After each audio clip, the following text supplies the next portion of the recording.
Can you actually live without other humans?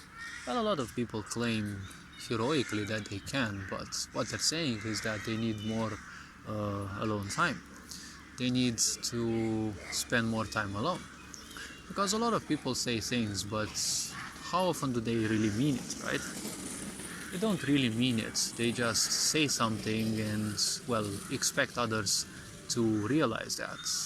I can be one that can understand the underlying principles or problems that may lie behind some people's words, but ultimately I am not a profiler, nor am I making money out of telling people what they truly mean, because even if you do tell them, how many times will they actually admit, right? So when someone tells you they want to be alone, typically they don't want it, and they kind of need attention, but at the same time they need more alone time, because this society is packed with a lot of action. It's packed with a lot of people, most of them probably toxic. Some of the people have it hard and rough because toxic people may be even in their family or neighbors, people around them and such. And well, I'm one of the, let's say, somewhat unfortunate cases, but I'm not the only one. So when you're around so many of these people, and I as a sensitive person need a lot of alone time, because it can be quite draining to stay around people who always fuss about something. They're always pissed about something. It's like the whole world never changes. They may become suddenly the richest people in the world, but it's still not gonna matter because something happened 10 years ago and they're still gonna fuss about it, right? So these people, they're easily predictable, but again, they're also easily vampirizing, because, well, what they're doing is they're latching on other people's energies. If someone pisses you off, most likely they want a free space in your mind. So the problem is they're gonna not easily be out of your attention span, because from time to time they will pop back up. And don't react to it in any way. Just let it flow, because otherwise it's not gonna be good. You're gonna make those thoughts stronger, and that person will simply spring back into your mind more often. So can you actually survive? Well, a lot of people are buying cats and dogs or other animals and considering that they will be a substitute for people of their own race. Well, depending on how ignorant you are, you will handle this much better the more ignorant you are, but to a certain level, because people are very adept. They're actually very good at lying themselves. So the problem is, a lot of wounded people can lie themselves that a cat or a dog is a good substitute, but those animals, they don't like you necessarily. See, a natural animal will never give up their freedom unless you offer them quite enough security. See, animals will give up their security for so-called free food and such, because it's instant gratification, right? A dog usually forages for kilometers on end, right? Canids are some of the most robust animals, so they can travel. Canids, I mean not canines only, but canids, for example, they can roam even 40, 50, quite 60 kilometers per day when they forage for food. And that is in the wild, where there are bigger predators that can also stalk and kill them, or simply charge head forwards on them, so they're always surrounded by different dangers.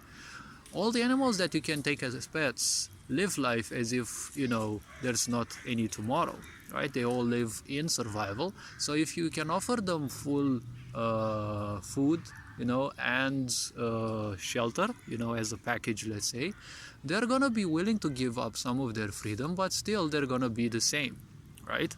They're still gonna be wild animals. Dogs may seem a bit different because, they're a bit, or they tend to be more loyal. But if you ask professionals, they will tell you that dogs don't necessarily like you. It's just the instant gratification that they are in, right? When a stray dog comes to you, wiggles their tails and pisses their eyes, they only do it because they see you as a sucker, not because they chose you as some kind of angel, right? Those dogs and, well, animals can also read us people quite well, because they have more senses that they use, not just sight, hearing, because dogs don't see well in the distance, as of what I heard, but you don't mess with their smell though, right? So when it comes to things like this, you can survive for a while, by being ignorant and thinking you can substitute others. But if you want a real test, go somewhere where you'll have literally no access to humans for a long time. Somewhere in the middle of nature where you also have to survive. Because in a city, you can always shut yourself in the house, especially in the pandemic. You could easily do that and feel rewarded. You are not rewarded, but you could feel rewarded. And well, the simple point was that, well, there's still people around you. If suddenly you have a problem, you can call someone, you can go to your neighbors or whatever. But if we are to think about it, if you are suddenly somewhere where there's no humans around, I assure you a lot of people will simply go crazy. Not because of a lack of humans necessarily, but especially because of a lack of internet and such. Because a lot of people can't simply stand without the internet. And internet always means other people. Whatever you do on the internet, it belongs to other people, right? It can also belong to you, but usually you are not going to consume your own content unless you want to remind yourself something.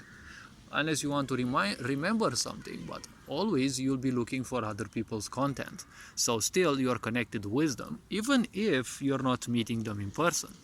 So a lot of people will say they can live without, but if you look at those who live alone, you'll see that many of those, not most, many of those are quite frustrated. They're frustrated because they're not receiving their attention, and they will do a lot of things to gain attention. If they still don't get it, they will start saying all sorts of useless things like the other gender is not good, and all sorts of propagandas and agendas that typically hunt for these, alone people. Now, especially with people having less of a social skill than ever, it's gonna be harder to cope and socialize because people would think that it is such an impossible task to simply go to someone and talk. Honestly, I don't bother much with going to other people and, interrupting them because, well, I'm not that into it. I can, well, live somewhat well on my own, and, well, I'm interested in finding groups that I can do certain things with, like work and such, or professional endeavors, and that's kind of it. If I'd ever choose that I want someone more close than a professional endeavor, most likely I will start looking for that, but ultimately I'm not interested into it. A lot of people think likewise, but I assure you that many of those simply can't handle it. A lot of people, for example, start streaming. When they start streaming, they kind of end up as the slaves of their community because you can see it on their faces. In some cases, it is quite obvious that they're doing things just to please their community because they can't stand living without attention.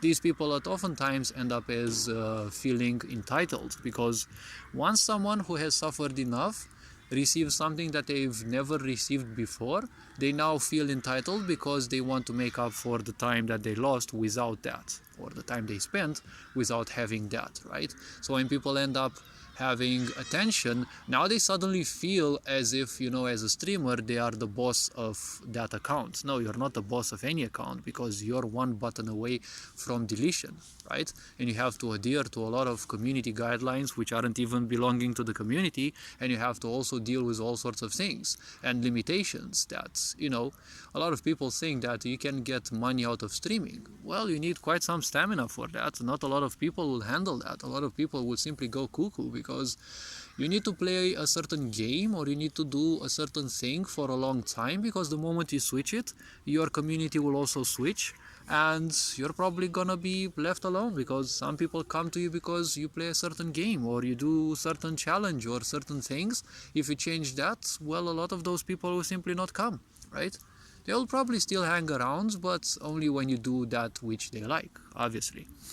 So when a new game appears, a lot of people will play it, but you'll see that they're not gonna spend too much time afterwards because they're only doing it because it's hyped and they expect a lot of people to join in. And their biggest problem is they see other people as numbers. You're already a number for this sick society. Don't repeat that, because a lot of people live in this sick society and, well, they are terminated emotionally. If that's how you want to also live life, well, be my guest. So I'm not sure. What I'm saying is you're not going to substitute humanity forever, okay? Loneliness will come bite at you, and hopefully, well, no one will stand it forever. Some will if they are capable enough. Hopefully this raised a bit of awareness. You are appreciated, and well, have fun, enjoy next. I'll see you in the next videos. And well, any other ideas that would pop in my mind? No. So this being said, you are appreciated, take care, and well, enjoy life, stay well, stay safe. Ferinjan Board signing out.